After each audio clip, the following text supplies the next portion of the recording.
Da pena que una persona que ha tenido tanto protagonismo en la vida nacional Sí. esté en estas condiciones. Sin embargo, hay un principio latino que dice dura lex sed lex. La ley es dura, pero es la ley. Ujú. Y lo que le corresponde por el juicio que está en curso y ya ha pasado la etapa oral es la prisión preventiva en su caso.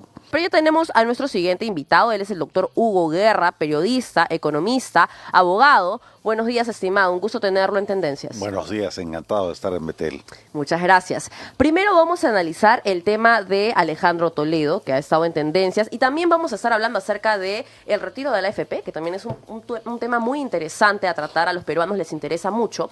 Pero el día de ayer, en la audiencia que busca revocar la prisión del señor Alejandro Toledo, él dio algunas declaraciones que han causado mucha suspicacia. Vamos a escucharlo y lo estamos comentando en breve. He sido injustamente, repito, injustamente, y voy a presentar al nivel de ustedes, al nivel de la Corte Superior, las evidencias contundentes de que nunca fui parte de este tramado gangsteril que han hecho este señor Maiman. En los Estados Unidos me trataron por el cáncer, pero ha revivido y ahora tengo un nuevo síntoma que es la pérdida de sangre. Tengo problemas serios de ansiedad y depresión. Tengo un problema serio de presión arterial. Me asusta, les confieso, a nivel humano el tema del sangrado.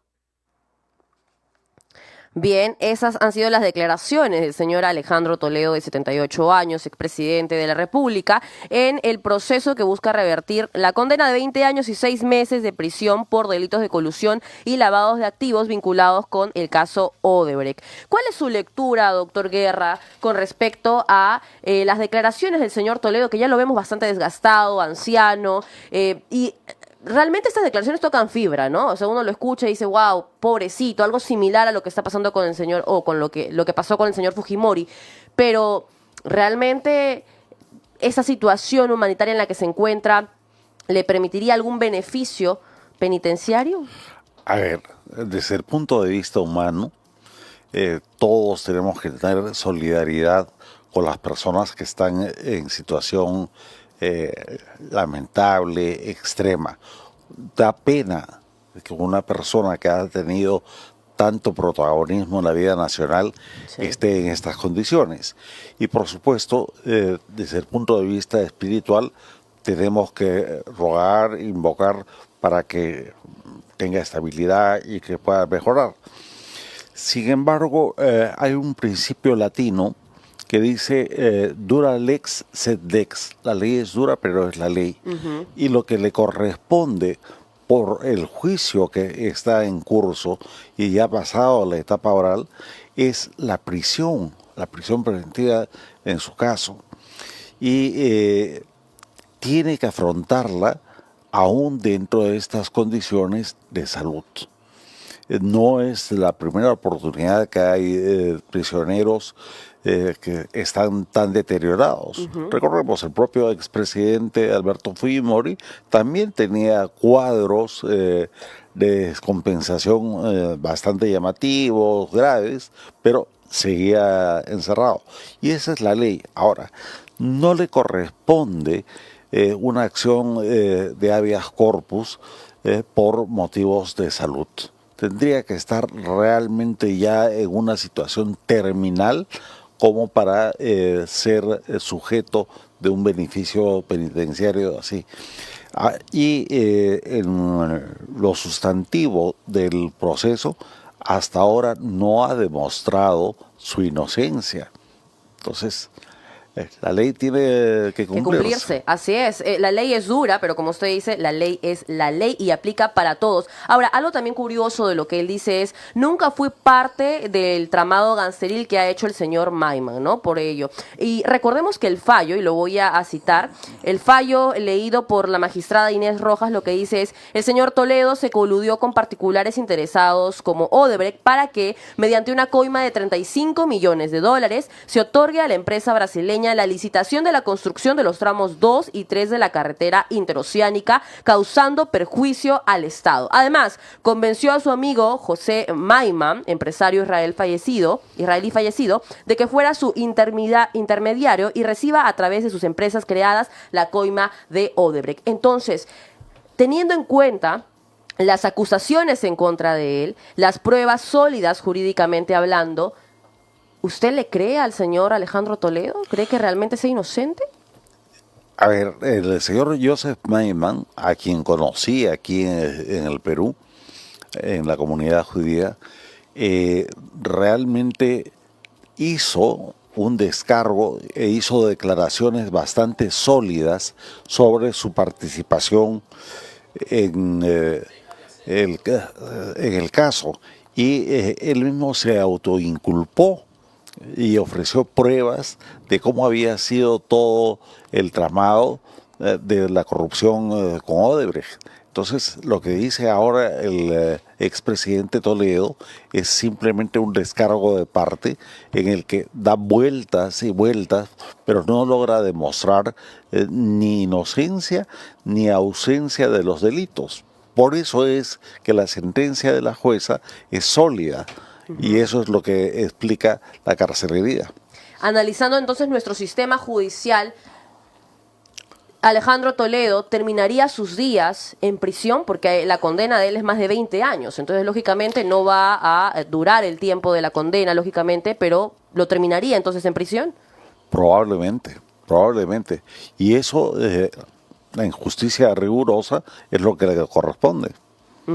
Ahora, Alejandro Toledo también representa de alguna u otra manera el destape de este caso de corrupción de Odebrecht, porque él fue el primer expresidente en ser detenido o en ser encarcelado o vinculado con este caso de corrupción inmenso que no solamente alcanza al Perú, sino a otros países, y a lo largo de estos años se ha demostrado también la participación y culpa de otros exmandatarios y funcionarios públicos. Entonces, ¿cree usted que todavía la justicia tiene muchos saldos que tratar con este caso de corrupción? El caso Odebrecht y el caso Lavallato en general tiene muchas aristas que comprometen a toda la clase política y a la clase empresarial peruana.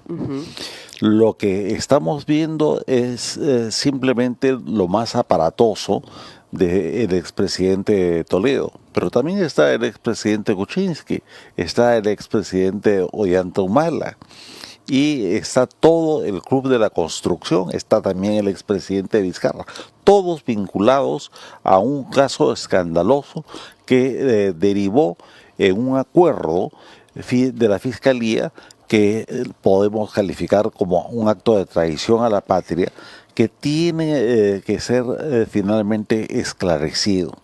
Y lo que se está haciendo en el Congreso a través de la comisión que preside el congresista Muñante es fundamental, porque acá se han echado muchísimas sombras sobre personalidades, pero también sobre medios de comunicación y, lo que es más grave, sobre fiscales que han favorecido abierta y escandalosamente a Odebrecht. Y eso no puede quedar impune.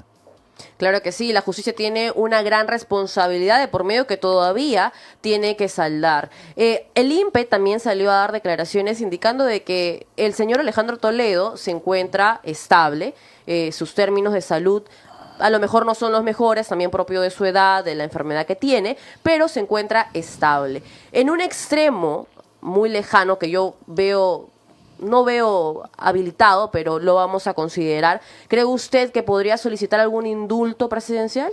No le corresponde un indulto, porque él está siendo juzgado y ha sido sentenciado faltándole además una serie de delitos por ser esclarecidos.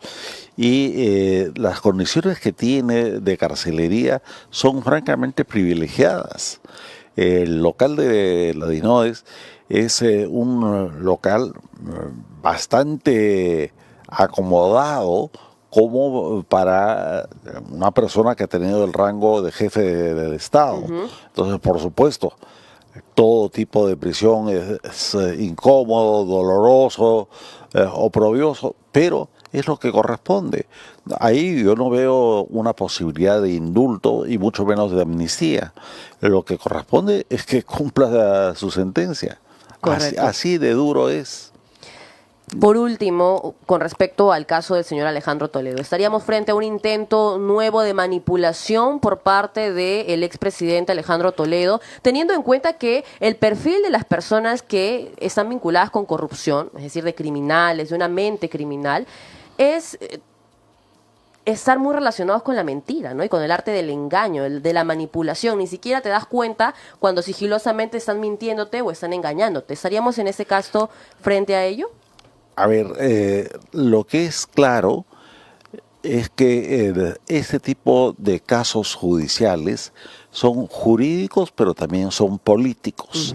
Entonces hay una mezcla del proceso legal con los recursos mediáticos, los recursos políticos, y ahí cabe justamente la creación de pequeños o grandes actos psicosociales para generar corrientes de opinión y estados emocionales de pena, de solidaridad, de conmiseración, y tratar de favorecer a la situación del reo.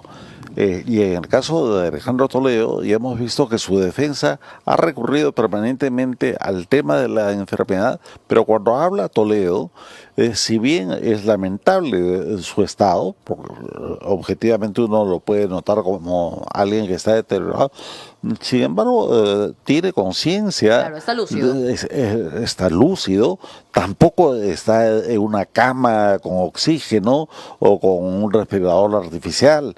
Entonces, repito una vez más, humanitariamente todos sentimos pena por alguien que está enfermo, pero la ley es la ley y tiene que cumplirse. Y esto, en una radio como Betel, hay que subrayarlo. Es un ejemplo de cómo los actos inmorales tienen que ser sancionados. Es un ejemplo también de cuál es el fin de los malos, ¿no? La Biblia nos habla de que el fin de los malos, por más que tú los puedas ver en un momento en prosperidad, en una buena situación, al fin y al cabo, ese es el fin de las personas que cometen maldad o corrupción. Ese es el fin de los malos, y lo peor de todo es la perdición de su alma, ¿no? Bíblicamente hablando o espiritualmente hablando. Esperemos que el señor Alejandro Toledo pague por sus actos y en algún momento pueda tener un encuentro con Dios. ¿Por qué no? Claro, no hay que encarnizarnos con él. Yo creo que como cualquier sujeto podrá tener tiempo para arrepentirse, podrá tener tiempo para reencontrarse con la verdad y con Dios. Sin embargo, cuando uno lo escucha, él sigue persistiendo en acusar a terceros y en negar la comisión de todo aquello que se le imputa con pruebas. Entonces yo no veo un acto de arrepentimiento y de un ánimo de corrección. Por lo tanto, moralmente hay que tener mucho cuidado. Una cosa es la piedad, la sensación de pena por alguien que estaba en esta situación, pero moralmente uno tiene que ser cuidadoso. Uno no puede ceder a este tipo de montajes y de manipulaciones de opinión pública. Muy bien, muchas gracias, doctor Guerra, por esas reflexiones con respecto al caso del señor Alejandro Toledo. Pero un tema que también queremos abordar con usted, porque usted es economista, es el tema del retiro de la AFP, que tanto nos interesa a los peruanos de a pie. Antes de escudriñar si es que en este panorama se podría aprobar o no, hablemos acerca de los beneficios o maleficios. ¿Realmente le conviene al peruano que se apruebe un octavo retiro de las AFPs? Yo creo que no. ¿Por qué? La razón es bien sencilla. El sistema de las AFPs está concebido para asegurar la vejez, para asegurar a las personas al término de su vida laboral. Claro, la jubilación. Es la jubilación. Y en tanto se van permitiendo retiros inopinados y retiros de montos muy elevados, todo el sistema cruje. Y el Perú tiene un problema gravísimo. Cuando uno mira la pirámide poblacional, la tasa de recambio, es decir, que los jóvenes asuman, cada vez se hace más difícil. Cada vez el Perú es un país de más viejos. Y estos viejos que ahora pueden tener la oportunidad de hacer un retiro, pero más adelante, ¿de qué van a vivir? Es decir, para decirlo en palabras muy sencillas, se está comiendo, se está quemando el pan para mayo.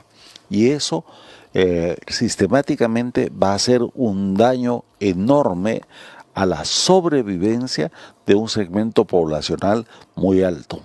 Entonces, ¿cómo podríamos responder al contraargumento que plantea que al fin y al cabo el peruano estaría ejerciendo la libertad de su patrimonio económico porque es dinero de los aportantes, ¿no? Y también hay una gran queja con respecto al sistema en general de pensiones en el país, porque cuando el jubilado, y lo he visto de cerca, me ha tocado tener que ayudar a mis abuelos con este proceso de jubilación, y realmente la pensión es bastante módica, son 600 soles, 800 soles para los mejores casos, y nos planteamos y decimos, pero ¿quién puede vivir con eso mensualmente? No es una vida digna, pero hay muchos que dicen, espérate, al fin y al cabo yo decido sobre mi dinero, entonces quiero tener la libertad de poder decidir en qué momento lo tomo, lo ahorro o lo gasto. Esto de la libertad es un sofisma, porque el acto de libertad comienza con la decisión libre del ciudadano de afiliarse a un sistema de seguridad pensionaria, un sistema como la AFP. Nadie obliga a ningún trabajador a afiliarse. Tiene la alternativa también de la ONP, es decir, la jubilación a través del Estado. Por lo tanto, la libertad no es lo que está en discusión. Cuando uno ya acepta un sistema, tiene que aceptar las reglas de juego. Y no puede estarlas variando permanentemente, porque eso desestabiliza a todos. Y ahí hay un problema de solidaridad.